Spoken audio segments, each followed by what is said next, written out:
So this video is just going to be really brief, just reiterating and explaining that when we're supporting someone with sensory processing difficulties, what we're observing, the things that they're doing, the characteristics that that person has is all in response to what that child or young person or adult's body needs. And that's so important for us to remember. We might recognise things like at bedtime, your child seeming to all of a sudden become really hyperactive. So lots of jumping, lots of climbing, lots of moving around, jumping onto people, squeezing things. We need to provide that child with that sensory input in order for them to be able to rest and to sleep. That young person knows that that's what their body needs for them to do that next step in their day, which for them is going to bed.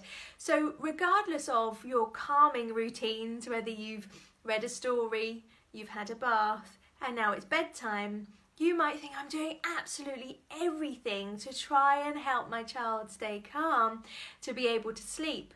But if you then observe that your child starts jumping and fidgeting and moving, that's because they are aware that they need to feel their body and before they're able to then fall asleep and organise all of their senses to be able to rest.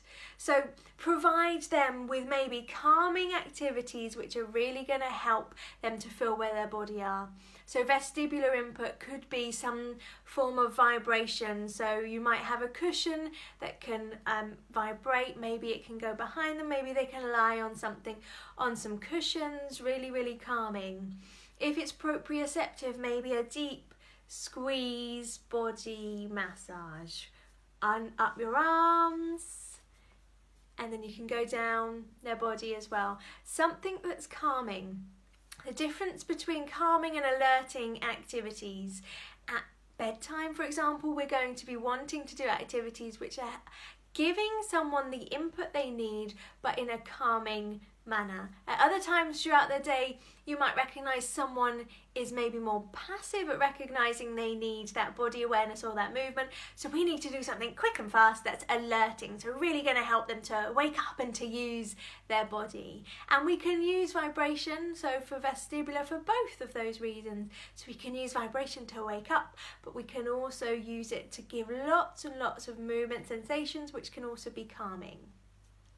Another example might be in the morning, so someone climbing all over someone, seeking lots of rough and tumble in the morning before getting dressed, before going to have their breakfast.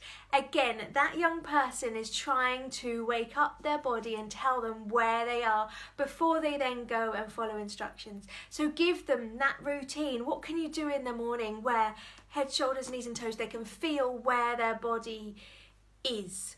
When they're climbing on you, you're squeezing those different parts of their body and moving them around. That's giving them that input that they need to be able to then do the next part of their day. Another example might be in school and fidgeting.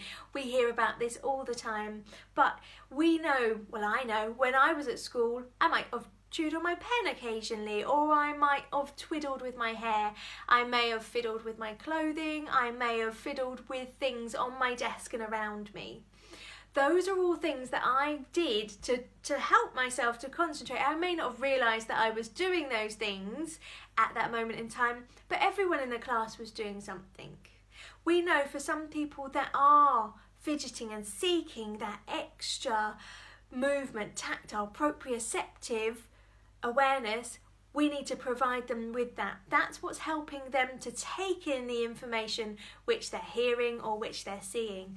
It's reinforcing their ability to understand exactly and to focus and to attend with what's happening around them. So we need to provide lots of ways where they can have that sensation while they're also listening. It does not mean that we should be stopping these things.